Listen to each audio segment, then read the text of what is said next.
12 times in 13 years, the Dodgers have won the West. And the road to the World Series this year once again goes through Los Angeles. Freddie Freeman, good enough to take some time with us on this preview edition of MLB Tonight. Freddie, thanks for the time playing in the postseason once again. Your 10th trip into the fall. On this day before you start, workout day, what's your head like? What's your workout routine like? Tell us what your day's been. Well, I did an interview about an hour ago, and then I got a haircut because I got to make myself look a little younger because you said 10 times. That means I got to be in this league a little longer. So I shaved the beard, got rid of the gray a little bit, and after this, I will start my routine of my knee drills, my hand drills, and then I'll start warming up in the cage. Then we have a three-stage what we're going to do, like traject inside, facing the Reds starters and relievers, and then we'll do some defense and then hit some on-field BP, and then we'll go do an advance meeting afterwards. So I just gave you the whole rundown. Full day. Full day. Hey, Freddie, it's Tom Verducci. Thanks for joining us. Tom. And you led me to the next question here. Your first postseason game way back in 2012. 62 games later, in terms of your prep for postseason baseball, do you want more information, less information? What have you learned about playing in the postseason? I think it's more of back then to compare it to now, and back then is obviously way more information, more analytics are involved. How we go about matchups and things of that nature, a lot more than it was in 2012. I think 2012 was kind of a hectic playoff game, wasn't that? If you guys remember that one.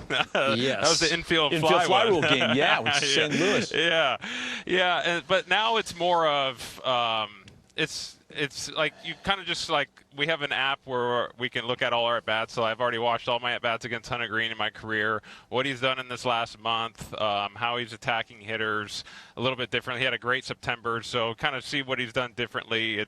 You just try and do the best you can to get as much information. Obviously, some guys want way more information. Some guys want a little bit less than other guys. But I think we have a team that's right in the middle, and then we kind of attack, kind of going on based off of how we feel. And like our hitters meetings, each hitter will talk about their approach and what they're looking for. And then so just to help other guys out who have not faced them as much as other guys. So I think we've got a good team of just how we communicate with each other and gives us a better plan of attack going into it tomorrow. Freddie, it's Jake Peavy, buddy. Congrats. Hey, Jake. I appreciate it. Great year. Look, I love that you're getting it right, getting it tight. You look good. You feel good. You feel good. You play good. I see you. Look, you're a two-time World Series champion. Have seen it delivered in multiple organizations. The vibes going in, you just went in depth of hitters' meetings and the plan of attack. But what's the overall message, the vibe that you're trying to create to pull this thing off as you have done twice? Yes, I mean, obviously it's a little bit different route we're taking this year. Obviously, we would love to take the first round bye. That means we got the 1 or 2 seed, but it didn't happen this year. We had a lot of speed bumps, a lot of injuries. We didn't play as well. But the last, I would say, month for our starting pitching, and then offensively the last couple weeks, and then our bullpen has really we've all started clicking together at the right time. So hopefully we can feed off the energy that we just had in Seattle. We played really good baseball there, played really good baseball in Arizona. We're feeling good about ourselves. Our pitching is healthy. We do have some aches and pains on the offensive side, trying to make sure Will Smith, Tommy Edman, Max Muncy, hopefully they're feeling good today, get some work in for them and get our work in. But everyone's feeling good, feeling confident. We know what's ahead. We know how hard winning baseball games in October is, but we got a lot of experience here, and the vibes are high, so we're ready to go for tomorrow. Yeah, Freddie, it seems like all good things from the Dodgers start at the top of the lineup with Shohei and Mookie. Shohei just amazing again, setting a Dodger home run record again. Yeah. And Mookie looks like he's swinging the bat better in September than he did all year. Tell me what you see from those two down the stretch heading into the postseason. Yeah, I mean, I was watching the little clip of our team this year, and I heard Doc say he's a once-in-a-generational player that Shohei is. I think it's a once-in-about 8 generations player that Shohei is. It's really incredible. I was talking about how amazing it was last year when he was rehabbing Tommy John and what he was doing, and now he did it pitching, and that was obviously our first time seeing him pitch and hit. It really is incredible. I would say Saturday was the big one. We gave him an off day in Seattle, but his off day consisted of getting himself ready to throw a bullpen and do all that. So it wasn't really an off day. So he's doing the work of two players. It really is amazing to watch. I think since he's come into this league, every All-Star game you get asked about Shohei and what it is like. And for 8 years now, I still don't have enough words to say how amazing he is. He is special. And then obviously Mookie. Mookie's obviously, I would say wasn't Mookie for the first couple months, but obviously he's looking really good the last, month or two. Right where he needs. I think people didn't realize how good of a shortstop he was defensively too. I think he led shortstops in DRS this year, which is pretty amazing. It's just Mookie Betts is Mookie Betts. I don't think anybody's worried about him in Dodger Blue, and I think he's ready to go for tomorrow too. Hey, Freddie, before we let you go, and since we're asking you about all your teammates, I got to ask you about Clayton and the fact that, you had some information before anybody else did that this might be the last ride. Tell us about how that went, and tell us about how he's approaching this last postseason for himself. Yeah, I mean, obviously, I think the last couple of years he's always said, I'll talk to Ellen and see what it is. But I think you could kind of tell that this year he didn't want to end being hurt last year, and obviously wasn't able to pitch in the postseason last year with him being hurt. But once you found out he was going to get all those surgeries and get it all done, and you knew he was going to come back. But just incredible, 18 years to go out 11-2 this year with a 3.3 ERA. Just I told him a couple days ago he could still do it 2 more years, but his response is, I don't know if I can get this carcass out there on the field every 5 days anymore. But it's just Clayton special. He's left everything on this field, especially on this mound behind me. I've taken the ball in short rests in postseasons, thrown 260 innings. It seems like 8 straight years, including the postseason. Never complained one time. Always took the ball. First ballot Hall of Famer. Like Shohei's a once-in-a-8 generation. Clayton's, in my opinion, the best pitcher of our generation. So it's been an honor. And for Doc to let me take him out of the game yesterday, that was pretty special. I wish I'd had my hat on, though, but I didn't know I was going to do that. But I did my first pitching change ever, and he disobeyed me. He wouldn't give me the ball. I'm off to a rough start. I was taking pitchers out, but he was absolutely, just to go out 5 1/3 innings. I think it was 7 strikeouts, ending on a strikeout. You couldn't have scripted any better. And obviously, I don't think he's on the wild card roster because he threw 5+ innings yesterday. But hopefully we can get through this wild card round, and we'll see where we're at in the NLDS and getting him on it. No, not that you doubted it, but we have a fact checker, Freddie. Every time somebody comes on and spits out stats, you were 100% accurate with every number that you threw out here. And we can see the stress just oozing from you in preparation for another postseason. Thanks for joining us, man. We appreciate you. I appreciate it, guys. Freddie Freeman. Thank you. Still Talk to you World guys soon. Series MVP Freddie Freeman. Until there's another one, it's Freddie. Thanks for the time today. Thanks, We're going to take a break. Hey, Doug. Hi, Barry. Can you go over your pitching decisions for the tryout of Snell? Do you have a game 2 and game 3? No game 3. Yamamoto will start game 2. And what's your plans for Ohtani pitching-wise right now? He'll if there is a game 3, he'll probably start game 3. And then how about Clayton? What's your plans with him? He threw yesterday a full ramp up, so he's not going to be on this roster. But he'll be back perhaps if you're in the DS? If we're fortunate enough, he'll be on the DS roster, yes. Okay. Thanks. Hey Dave, how was there much consideration of maybe doing Ohtani game 1? How much of that kind of also just on trying to manage his workload and allow him to kind of focus on hitting these first 2 games? I think that the workload, it's the proper rest for Snell, Yamamoto, and obviously we don't know what's going to happen with the game 3, but then also there's an off day after that. So just thinking through everything. Is there any update on Will Smith? Will is in the cage, taking batting practice, came out of it well. He's going to take part in the live session outside tonight during our workout. So encouraged. And is there any consideration maybe keeping him on the roster even if he's not catching as a potential like a pinch option? If he can get through today and feel good, then it's a viable thought. Yeah. Dave, with Ohtani, obviously, if you guys could wrap this thing up kind of on the earlier, right? If you could finish the series in 2 games, has implications for the next series. How much did that factor into, you know, placing Ohtani where you did? Yeah, that played a role as well. Yeah, absolutely, Bill.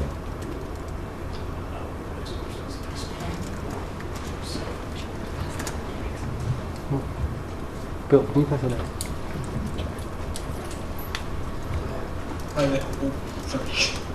Hi Dave. Looking back to last year's postseason run compared to this one, what's the biggest collective difference you see with this team? The starting pitching is considerably better. Is in a much better health state as well. That's probably the biggest difference between last year's team. Hi, as you prepare for the Reds or in their style of play, are there trademarks of a Terry Francona team that you see in the Reds this year? You know what, I think that Tito just kind of lets his guys do their thing. I think that they're a resilient group. They play 27 outs. They play with energy.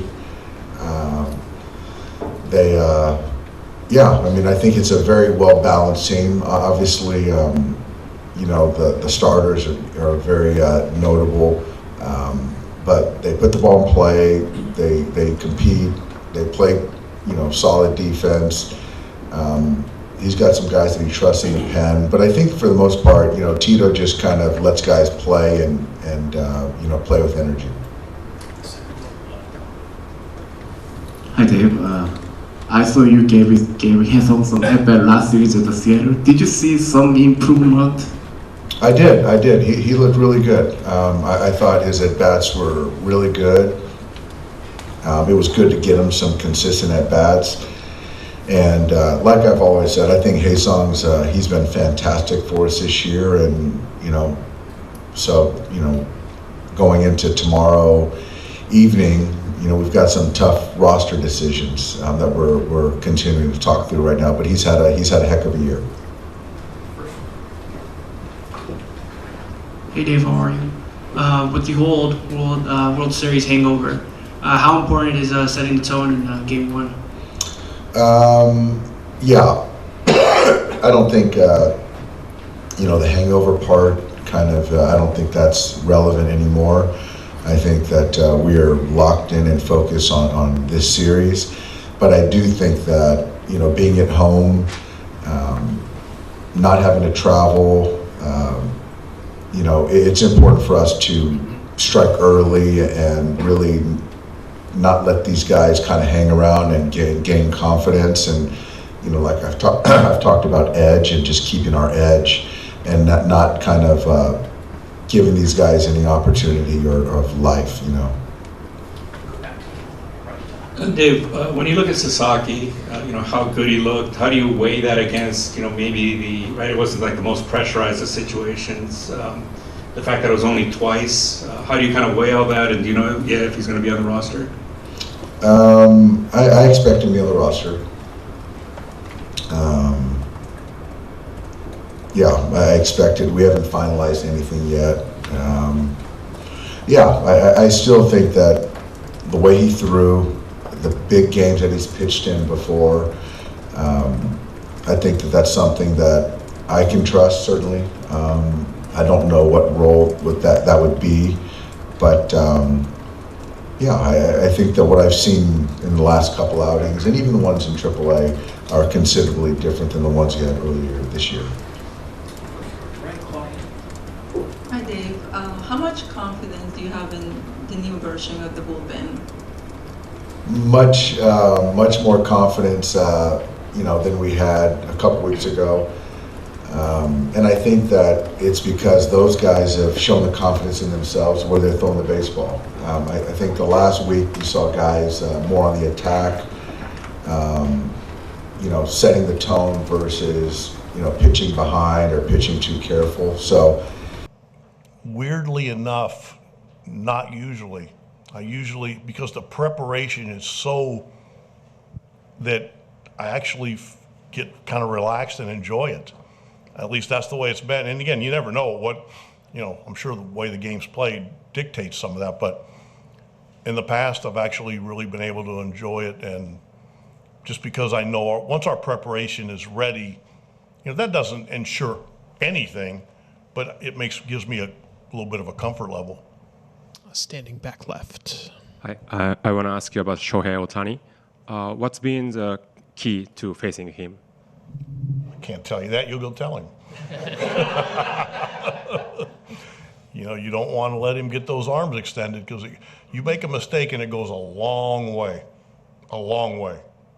And he can beat you with his legs. He can beat you with his arm. He's one of the very best. He's a generational player. Other questions, Tito? Still, we'll get you the microphone. Pretty good. I want to wait. I want to wait and see how he gets through this workout tonight, and talk to him a little bit too. With a lefty pitching, he's a perfect guy to play left field. But I want to be fair to him. I want to make sure he's okay. So go check on him here in a few minutes. Anything else for Tito? Yes, Trent. Yesterday, Connor Phillips threw for the third straight day. After kind of a rough outing the night before, was that just a check or? It was twofold.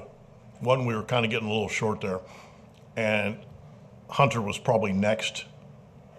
I really didn't want to do that for obvious reasons, and I thought getting him back out there had a chance to really help him after the day before, and he threw the ball really well because this kid has come so far, and I didn't want one game to get in the way at all, and it didn't look like it did. That was really good. Anything else for Tito? All right, Tito, thank you so much. Did I miss you? Nothing. Oh, there we go. Are you kidding me? I saw Will Benson with his shirt off today. Feel like you're looking in the mirror, huh? How's your physique compared to his? Not good. Not good. That's ridiculous. Yeah, I know. I know. He should be good. Try playing this body. We have 4 or 5 starters now, so we definitely deeper there. And guys have been pitching really well. They kind of feed off each other. The front office did an amazing job giving us this type of staff, and the boys have done an amazing job in performing. So, I'm sure they'll be excited and ready to go and continue their performance. And I think that's going to give us a really good shot. So where do you think Ohtani fits in, especially in the short series? I think with him being probably the best player in the world, he can fit in wherever he wants to fit in. So whenever he feels like he needs to go in and pitch, I'm pretty positive nobody with a Dodger uniform will say no. Hey Mookie, congratulations on another division title. How do you guys feel collectively as a team going into the playoffs with a target on your back, world champions and all of that? I think we feel good. We're not really worried about the target on our back. that doesn't have anything to do with the task at hand. I think we're all focused on what we need to do to take care of business, and we won't let anything, exterior add any pressure to it. Yeah, Mookie, after the back-to-back walk-off losses in Baltimore, you guys had won 15 out of 20. What changed? I don't know. I don't know. You just go through your ups and your downs. That's really kind of it. And, we just got back to playing good baseball, throwing strikes and timely hitting. I think for a stretch there, that some of us weren't really producing like we needed to, and so I think it was just a collection of us starting to play a little better, pitch a little better, hit a little better, better base running, better defense. Kind of just playing better baseball, and I think that's really us. And we just have to keep doing it. Is there such a thing as flipping the switch and playing that way? No, there's no. I don't think that exists. I think you play the game how you know how to play the game, and it doesn't matter the situation going on around you. You don't really rise to the occasion. You kind of fall to your training, and so whenever you we train properly, we train hard every day, and so it shouldn't be much of a change when the game comes.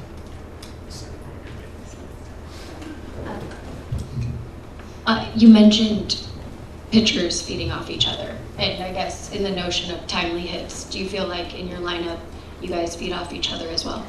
Yeah, I would definitely say so. I definitely would say so.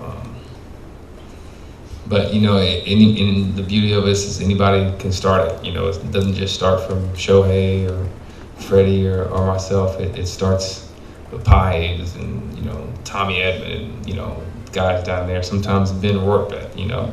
So you can start anywhere, and I think that's why we're so good. And you got to play 9 full innings to beat us, and we just have to keep applying pressure like that. Mookie, you've obviously done this before and reached the pinnacle a couple of times. This season, every playoff run usually tells a different story. Yes, there can be some similarities. For you personally, what feels different heading into this one? It's a new year. I mean,